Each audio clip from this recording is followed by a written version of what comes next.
Viral aksi perampokan WNA bersenjata di Bali, gunakan mobil mewah kenakan rompi polisi. Sebuah aksi kekerasan ala film action melibatkan kelompok warga negara asing, WNA, bersenjata viral di Bali.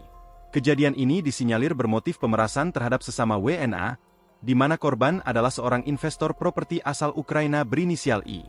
Para pelaku yang terdiri dari WNA Rusia, Uzbekistan, dan Ukraina menggunakan mobil mewah Alphard serta mengenakan rompi bertuliskan polisi untuk menyergap korban. Dengan senjata api, mereka memepet mobil korban dari depan dan belakang, memborgol, serta menyekapnya.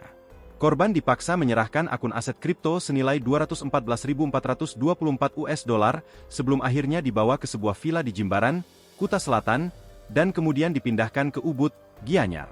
Kabid Humas Polda Bali, Kombes Pol Arya Sandi, mengungkapkan bahwa kasus ini menjadi atensi Kapolda Bali dan telah ditangani oleh Direktorat Reserse Kriminal Umum Polda Bali. Kejadian terjadi pada 15 Desember 2024 dan baru dilaporkan 5 hari kemudian.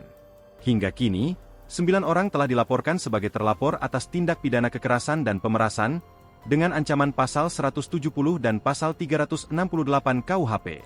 Polda Bali telah mengirimkan 3 surat pemberitahuan perkembangan hasil penyidikan, SP2HP, dan melakukan 2 kali prarekonstruksi.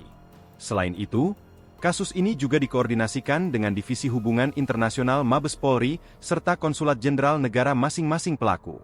Saat ini, Polda Bali telah melayangkan panggilan kedua kepada para terlapor melalui konsulat masing-masing negara, dan jika mereka tidak kooperatif, tindakan hukum akan diambil sesuai prosedur. Kombes Pol Arya Sandi juga menegaskan bahwa penggunaan rompi bertuliskan polisi oleh para pelaku masih dalam penyelidikan lebih lanjut.